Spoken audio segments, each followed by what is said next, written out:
What would you do if you watched your 14-year-old daughter, disabled since birth, go flying down a hill in a wheelchair that someone had tampered with? What would you do if her tiny hands couldn't stop what was coming? If you saw the look in her eyes, terror, betrayal, and knew that 1 second later you'd be picking up what was left of your only child? I've defused bombs. I've stared down armed killers. I've gone undercover in human trafficking rings. But nothing, not one damn thing, prepared me for what a neighborhood HOA president did to my little girl. And no, this wasn't an accident. This was war. And she'd picked the wrong man's daughter to try and silence. 1 second from death, the moment that changed everything. I don't think I'll ever forget the sound of the wheels screeching, scraping pavement, and my daughter screaming my name. Dad, the brakes. I turned and saw her. Gonna be out. 14. Spinal muscular atrophy. Racing down a steep neighborhood hill in a 200-pound motorized wheelchair that wasn't stopping. And at the bottom, route number 28, 3 lanes of Boston suburb traffic. Semis, SUVs, a FedEx truck going at least 50. You want to know what real fear is? It's watching your kid lose control, knowing you won't reach her in time. It's not being able to do the one thing you've sworn your whole life to do, protect her. I'd survived hostage standoffs, cartel raids. A Molotov cocktail once exploded 6 feet from my face. But this brought me to my knees. Bella's wheelchair hit the curb at full speed. It lifted off the ground. And I swear, time just stopped. Then, out of nowhere, Amara Patel, our neighbor, a trauma nurse, came sprinting out of her car like an action movie hero in Scrubs.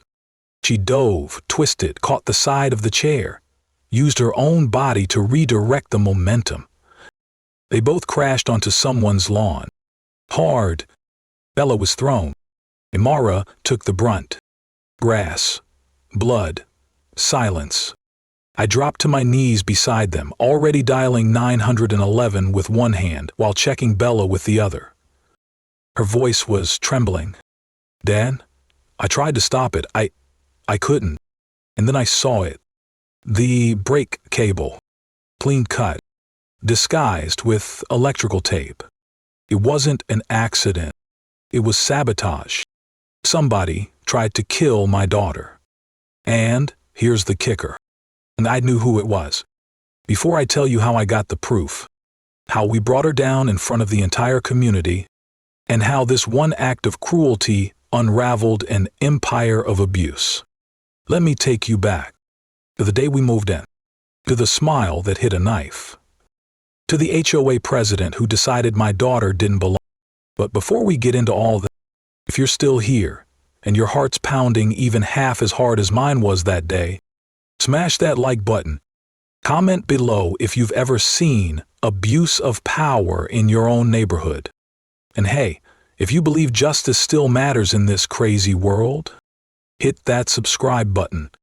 We've got a lot more true stories coming your way. Now, let's rewind the clock. 6 months earlier. New house, new hopes, and the worst welcome I've ever received in my entire life. Starting over. A veteran, a daughter, and a dream for normalcy. They say moving is one of the most stressful things a person can go through. Whoever said that clearly never had to raise a daughter with a degenerative disease while carrying the grief of losing your wife, and also dealing with Boston real estate prices. 6 months before everything went to hell, I thought I was doing the right thing. After Sarah, my wife, passed from breast cancer, Bella and we just weren't the same. Our old house held too many echoes. Her laughter in the hallway, the garden she used to tend, the humming in the kitchen. Bella stopped smiling, and I stopped sleeping. I figured what we needed was a reset, a fresh start, somewhere safer, quieter, and hopefully somewhere I wouldn't be recognized by local law enforcement or ex-suspects from my FBI past. That's how we landed in Oak Ridge Estates. An upper-middle-class suburban dream. Manicured lawns, smiling neighbors, tree-lined streets that looked like they were pulled out of a Crate and Barrel catalog. On day 1, we got casseroles. Day 2, we got cinnamon rolls from a sweet old lady named Mrs. Abernathy, who smelled like lavender and brandy. Even the retired mechanic across the street, Terrence, offered to help me build a workbench in the garage. Bella said it felt like we'd stepped into a Hallmark movie. And for a brief, fragile moment, I believed we'd found peace. Bella was doing better too. She'd started coding again, helping me set up smart home features. At 14, she was already running circles around my tech guys at the bureau. She even hacked my old encrypted field laptop, just to prove she could. Then laughed and made me pancakes. With sprinkles. If there's ever been a hero in my life, it's her. But in every good story, there's always a shadow. And in Oak Ridge, that shadow wore a pearl necklace, a power suit, and a polite little smile that made your skin crawl.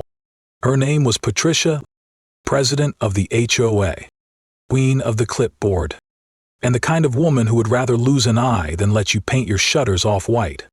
We met her on day 3. She didn't bring cookies.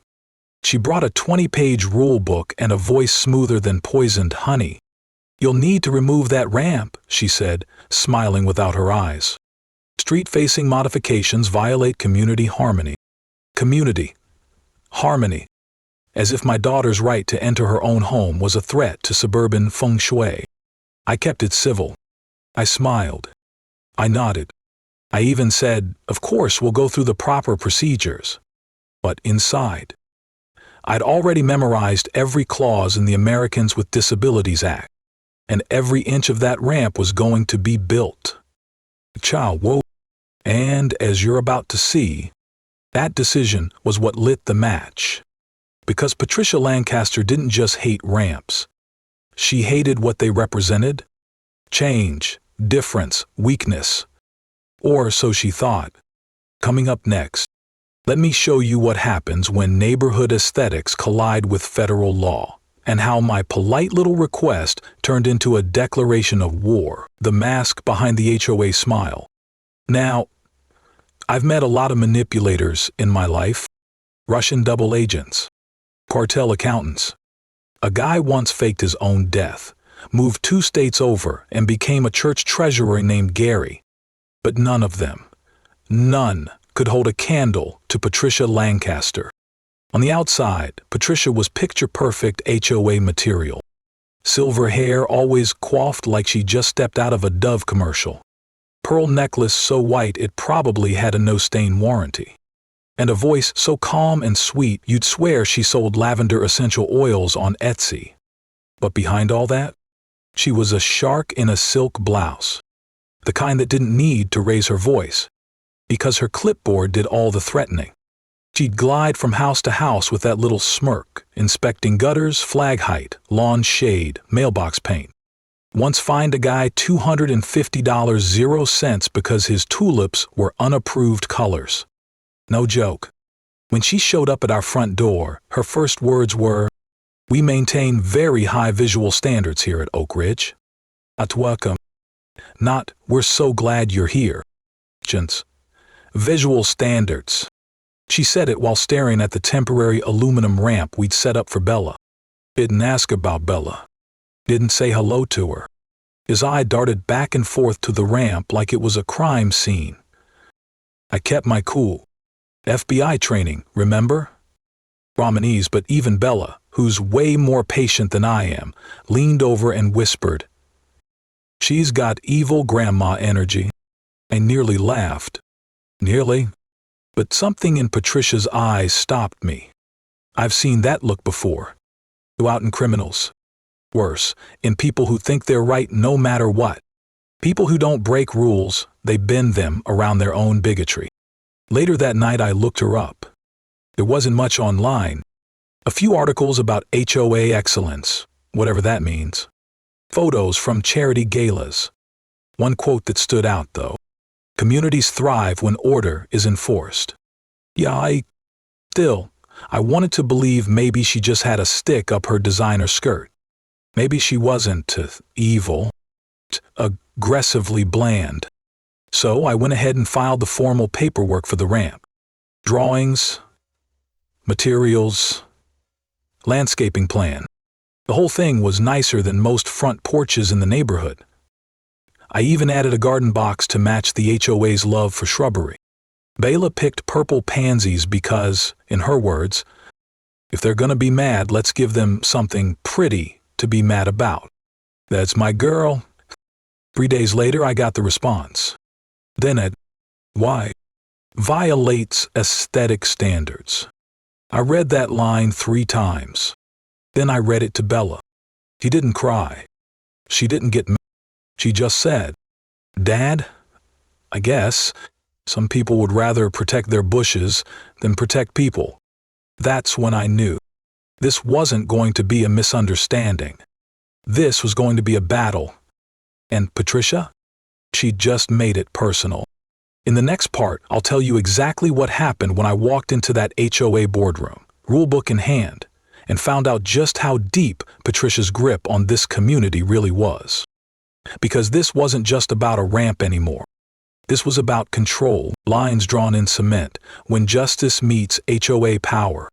You ever walk into a room and know, instantly, that you're not welcome? Like the air itself is holding its breath, just waiting for you to mess up?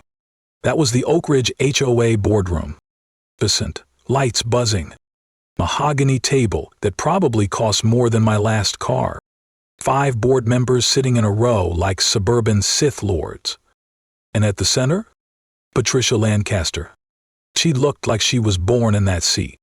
Hands folded, hair lacquered, smiling like a dentist before the root canal. I walked in with a copy of the ADA in one hand and my ramp proposal in the other. Professional, respectful, but every nerve in my body said, "Watch your 6." She opened with that syrupy voice. "Mr. Harlow, while we sympathize with your situation, rules exist for a reason." I smiled back. "And so does federal law." You could hear Douglas Wheaton, her pet lawyer, suck in a breath through his teeth. He had that slick-back hair and permanent frown that said, "I bill by the minute." Patricia didn't even blink. "Your structure would be visible from the street. It could lower property values." That's when I lost the last of my patience. "Ma'am, this isn't a satellite dish or a lawn gnome wearing a bikini. This is a wheelchair ramp for a 14-year-old girl, my daughter, to get into her home." Patricia blinked, slowly, like a lizard deciding whether to strike. "Perhaps Oak Ridge isn't the right community for your situation." There was, the mask off, and every person at that table just sat there, except for one. Amara Patel, a nurse, and the only woman on that board who looked like she had a soul. "Fuck," she cleared her throat. "I think the proposal is reasonable. The design is tasteful. Maybe we should revisit the vote." "Por enfotola en Sikimo. No time for novelties. Make ambitions block," Nelson said. "We will proceed. All in favor of denial?" Only 2 hands went up, Patricia's and Douglas's. But guess what? Meeting minutes the next day said the vote was unanimous. That's when I knew. Patricia wasn't just an HOA president. She was the queen of a rigged system. And like every system I've ever seen go unchecked, she thought she was untouchable. Well, I have brought down entire criminal networks with less. So, I did what any father, and maybe what any stubborn ex-FBI agent would do. I built the ramp anyway. Concrete, treated wood, brushed steel handrails, sealed coating, color matched to the house trim. Honestly, the thing looked like it came straight out of a Better Homes and Gardens spread. Bella rolled up it the first time like a queen arriving at her castle. She even gave me a salute at the top and said, "The mission was safe, but not because Harlow, mission successful." For a minute I thought maybe, just maybe, that was the end of it. But, nah. By sundown we had a $100 0 daily fine taped to our mailbox. By Friday, a formal threat of legal action. And by Monday, Patricia called a special emergency HOA meeting. Topic: The Harlow situation? You ever hear your last name said like it's a disease? That's how she said it. But the thing Patricia didn't understand is this. Every time she tried to push us out, Bella just dug in harder. And I started looking at things not as a father, but as a strategist. Next up, let me show you what happens when you underestimate a girl with a brain like a rocket engine, and a dad who's taken down actual terrorists. Because someone was about to make a very dangerous mistake. Screws loosened, trust broken when it turned criminal.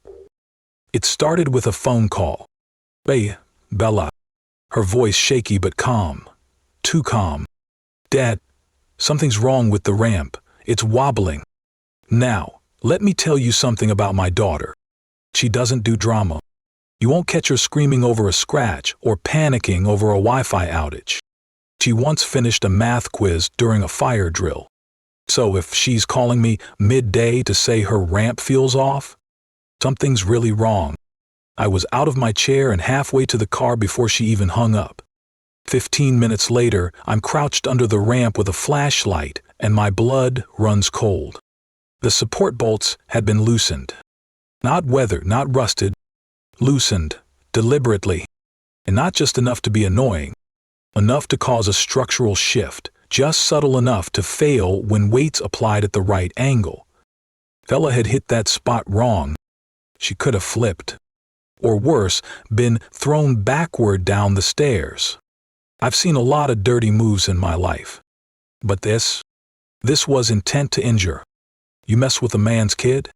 You just opened a door you really don't want opened. So, I went into full FBI mode. I installed 3 security cameras. 2 visible, 1 hidden in a fake solar lamp. Covered all the angles, ramp, front porch, garage. Even got some help from my old partner, who owed me a favor after I talked him through a messy divorce and a botched lasagna. Next step? Wait. And sure enough, it didn't take long. 3 nights later, my neighbor Terrence, the retired mechanic with a bad hip and a better heart, called me. "Jackson, you're going to want to see what my front camera caught last night."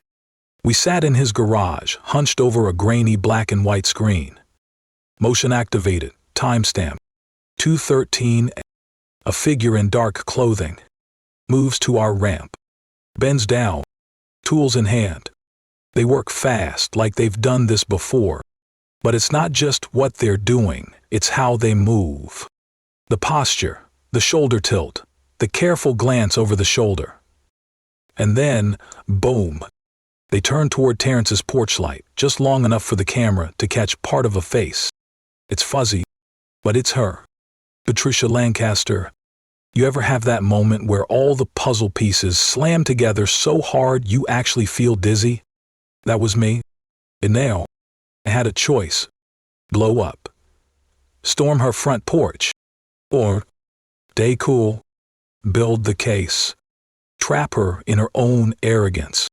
I chose the second option. So I reinforced the ramp myself, double brackets, anchor bolts, the works.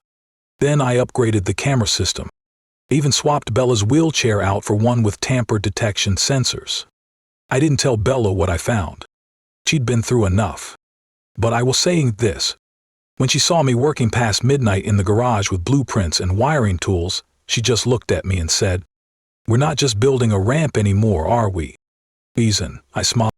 "No, sweetheart, we're building a case."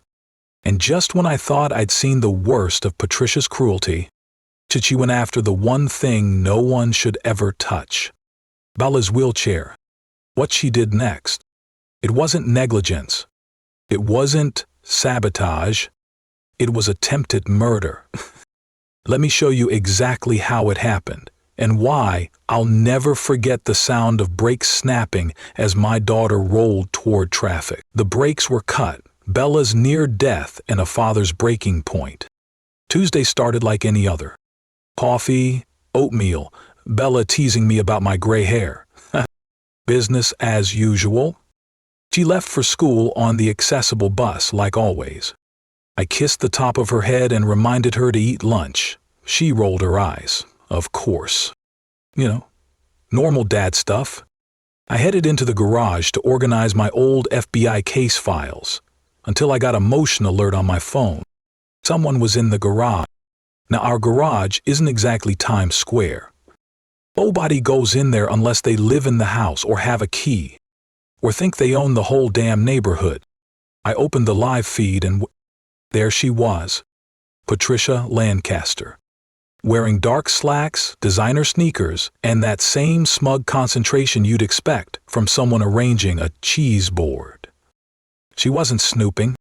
She was working, like she'd done this before. She walked straight up to Bella's powered wheelchair, reached into her handbag, pulled out a tiny pair of wire cutters, and got to work. Her hands moved with terrifying precision. She clipped the brake cable clean, then used black electrical tape to wrap it back up, just enough to hold. For a little while. My heart dropped into my stomach and stayed there. I didn't blink. I didn't move. Didn't even breathe. Because if I did, I'd snap. And right now, I needed calm. The cold, deadly calm that I'd only ever used during hostage negotiations and breach and clear ops. So instead of rushing down there and tackling her into the driveway, which I very much wanted to do, I hit record. Then I called Bella's school. Told them not to release her until I got there. Standard early dismissal day, teacher training, completely slipped my mind. By the time I jumped in the car and floored it, she was already off the bus. Bella was out there, alone, and her brakes were gone. I called her cell. No answer. I called again. Still nothing. And then, as I turned onto our street, I saw it. Her wheelchair, flying, on that godforsaken hill at the edge of Oak Ridge, picking up speed like a runaway shopping cart on steroids. Her little hands were jerking at the controls, panic on her face, mouth open, screaming, but no one could hear her. Were any. And at the bottom, Route 28, afternoon traffic, horn blasts, SUVs flying past. I slammed the brakes and threw open the door. Started running. But I wasn't going to make it. There's this kind of fear, the kind that grabs your spine and won't let go. I felt like I was underwater, running through molasses, helpless. And then, a miracle. Mara Patel, our neighbor, ER nurse, scrub still on, purse still in her car. She saw what was happening and didn't even think. She sprinted across the grass faster than any Olympic footage I've ever seen. Intercepted Bella's chair, braced her body, twisted at just the right angle, and took the full hit.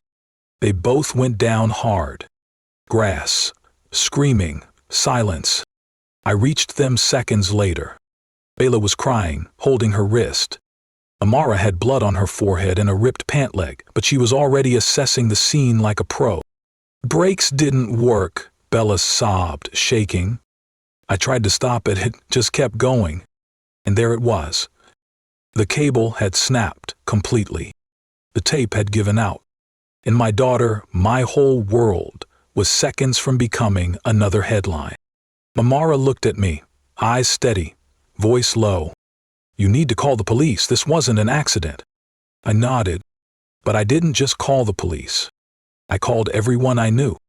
Old FBI friends, cybercrime buddies, even that one guy who still uses burner phones and refers to his car as the van. Because now, this was personal. And Patricia Lancaster? She wasn't just the HOA president anymore.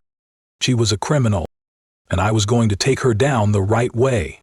Not with fists, not with fury, but with proof, precision, and public exposure. Stick around, because next, you'll see exactly how I turned one HOA meeting into a courtroom, and one neighborhood potluck into Patricia's reckoning, exposing the queen, turning the HOA meeting into a courtroom. Friday night, community center, the kind of place that usually hosts book club potlucks and water aerobic sign-ups. But not that night. That night, it was standing room only. Word had spread. People heard about Bella's near miss, heard whispers about sabotage, heard that the Harlow guy, You know, the FBI dad with the sharp jaw and the scary calm voice was about to make a scene. And you know how suburban drama spreads faster than wildfire at a backyard barbecue. Patricia sat up front, practically glowing under the fluorescent lights. Pearl earrings on. Custom binder in her lap. Douglas wetting at her side, looking like he hadn't slept since the Nixon administration. She called the meeting to order. "We're here to address ongoing violations by the Harlow household," she began, already flipping through papers like she was holding court. But before she could warm up that righteous indignation voice of hers, I stood up. Guard. No shaking. No yelling. Just a man who'd reached his limit. "Actually, I think we're here to talk about something far more serious." The room hushed. I walked to the projector, plugged in my laptop. Clicked once. Video 1. Patricia Lancaster, clear as day, entering my garage. Approaching Bella's wheelchair. Reaching into her bag. Wire cutters. Snip. Tape done. You could have heard a pin drop. Douglas turned 3 shades of ash. Patricia didn't move. He didn't blink. But the color drained from her face like someone had pulled her soul through her pores. She opened her mouth, but I raised a hand. That's not all. Video 2. Patricia at the ramp. At her middle of the night. Gloved hands. Wrench in hand. Unscrewing bolts with the care of someone fixing fine china. She turns, bam, caught by the motion light. There she is. Patricia freaking Lancaster. Neighborhood icon. Caught on 3 angles like a Netflix villain. She stood up now. This has been doctored. This is defamation. You people know me. This isn't... Oh, we know you, someone muttered from the back. And it was Terrence. Arms crossed. You impressed? I've invited a few colleagues tonight, I said. Cue the entrance. 2 uniformed officers. And behind them, my FBI supervisor. Tall, stern, no time for nonsense. I turned back to the room. "My name is Special Agent Jackson Harlow. What you've just seen is real. It's evidence. And what Patricia did, cutting the brakes on a disabled child's wheelchair, is not only morally disgusting, it's a felony." Patricia lunged for the door. But Terrence, with his bad knee and all, blocked her path like a linebacker. "Sit down." The officer stepped in. Mirandized her. Cuffed her. Still, she shouted. "This is insane. You people don't get it. These types of people don't belong here. They bring down standards." That last word, standards, hung in the air like a bad smell. Even her supporters went quiet. Even Douglas shrank back, slowly inching away like a roach when the lights come on. I turned back to the crowd. This neighborhood was supposed to be our fresh start, but instead we found a woman so obsessed with appearances that she nearly killed a child to protect her lawn's symmetry. Gasps. A few tears. One slow clap that turned into an actual applause. Even Mrs. Abernathy, the cinnamon roll queen, whispered to me. I never did like her rose bushes, always too perfect. By the time Patricia was walked out, still muttering threats about lawsuits and knowing people at City Hall, the community had already started shifting. And not just against her, but toward each other. Neighbors started talking, opening up, telling stories about how Patricia had fined them, threatened them, intimidated them. One woman said her autistic son was once told to stay indoors during community events for the atmosphere. Another man said his father's oxygen tank had to be moved inside because it disrupted the visual harmony. Harmony, my ass. What happened that night didn't just bring justice. It cracked open years of silent fear. And the best part? Bella wasn't there. She was home, curled up in her beanbag chair, watching Doctor Who reruns, eating cheese puffs like nothing had ever happened. But soon, she'd become the face of something much bigger than a ramp. Because what happened next didn't just change our street. It sparked a movement. Let me show you how one neighborhood went from fear to freedom. And how my daughter, at just 14, helped to rewrite the rules for everyone who's ever felt unwelcome. We built more than a ramp. It's been 1 year. 1 full year since Bella almost died. 1 full year since Patricia Lancaster was led away in cuffs, still hurling insults like confetti at a pity party no one attended. And 1 full year since this neighborhood, our neighborhood, decided enough was enough. Patricia was sentenced to 15 years for attempted murder, civil rights violations, and more fraud charges than a Wall Street banker in a midlife crisis.